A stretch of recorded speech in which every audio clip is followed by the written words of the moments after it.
Hello guys! Hello Leo! Welcome dito sa aking channel, Kapalaran 888 Leo. Alamin natin kung anong messages, vibration, gabay energy para sa lahat. By general reading. Monthly reading tayo guys, so tingnan na lang natin kung ano yung patikim lang to.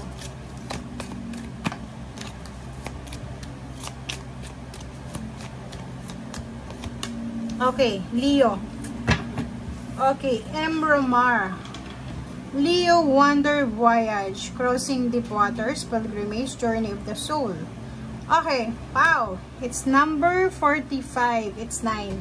So, Leo, for the month of March 2025, yung possibilities na pwedeng mangyari sa'yo dito is travel, wandering, diba? Exploration, voyage, okay?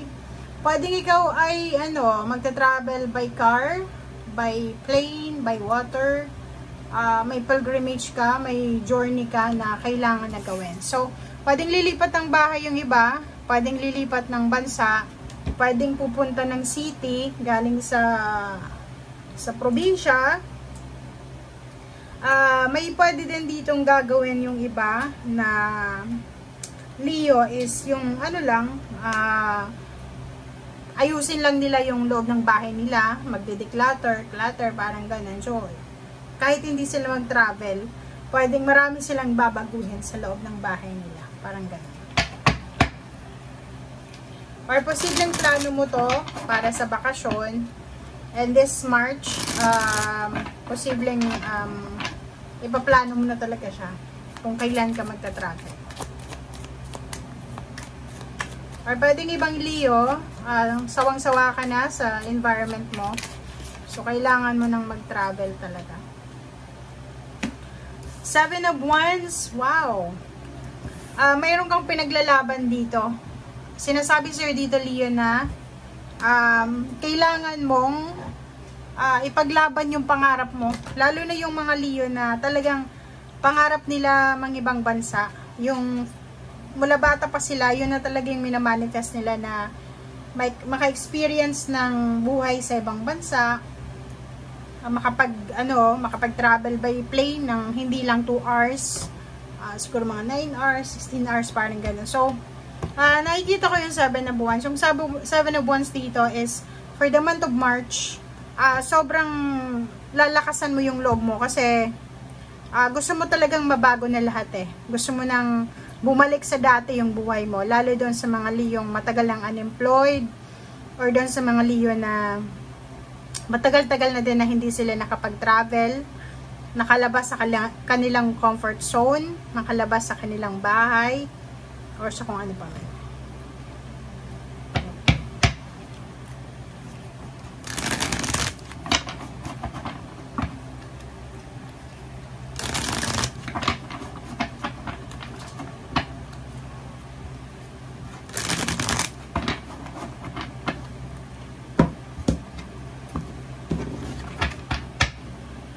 Okay, first card natin is High Priestess, 7 of Wands.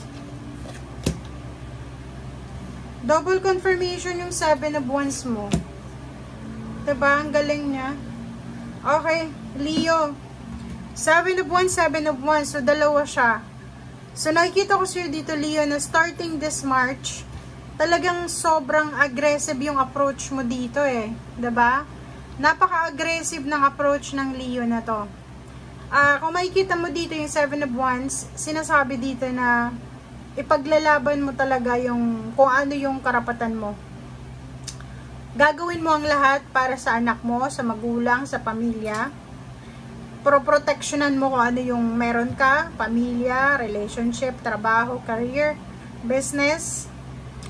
Nakikita ko sir dito na you are super courageous, super brave, super energetic ka sa buwan ng March. If ever naghihintay ka, pwedeng naghihintay ka ng isang family members, naghihintay ka ng good karma, naghihintay ka ng contract signing, naghihintay ka ng itong justice na to is fair and just na news. Sinasabi sir dito ng barahan na be strong, be courageous kasi kung wala kang control, lalo na kung kaso ito, kung may kaso kang involved, naghihintay ka ng result, positive result, kung wala ka namang control sa abogado, sa huwes, ang kailangan mo lang magawa dito is maging matatag ka. Okay? And dito sa 7 of Wands and High Priestess, sinasabi dyan sa'yo ng barahan na everything happens for a reason. So, kung may mga nangyayari sa buhay mo ngayon na parang feeling mo, ano na, di ba, parang hopeless, helpless, isipin mo na ang lahat ng mga bagay-bagay dito sa mundo ay may rason, okay? So, wag tayong magalit, wag tayong mainis, wag tayong magalit sa kung ano man na hindi nangyayari. Like for example, marami tayong mga gusto sa buhay, 'di ba?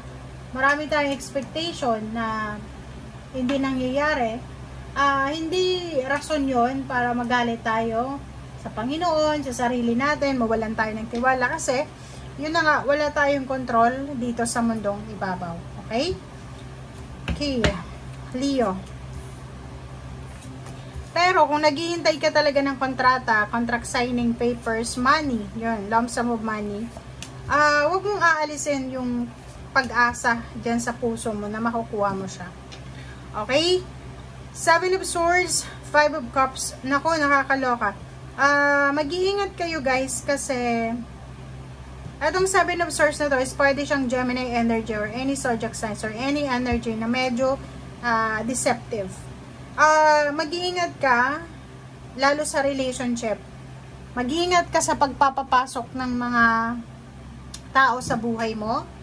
Mag-iingat ka sa like may gusto kang business na buksan, may gusto kang subukan ng ganito ganyan produkto, bibili ka ng mga appliances, parang ganon. Ingat-ingat ka sa buwan ng Marso.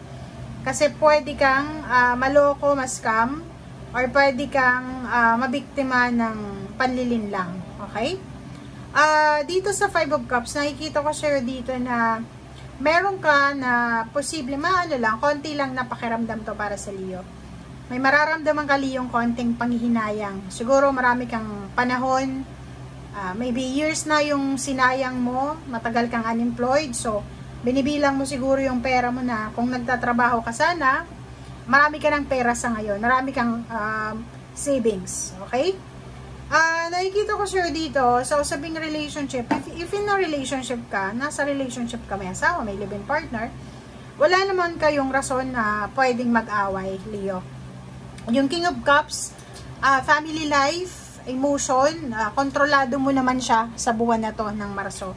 And nakikita ko sa'yo dito, walang perfect na relationship guys, walang perfect na buhay. So, mag-asawa, magpapamilya, mag-boyfriend, girlfriend, mag-live-in partner, may mga time talaga na mag-aaway. But dito nga sa Hermit, sinasabi na bago tayo mag-respond, make sure na pag-isipan natin kung makakabuti ba to sa atin or hindi.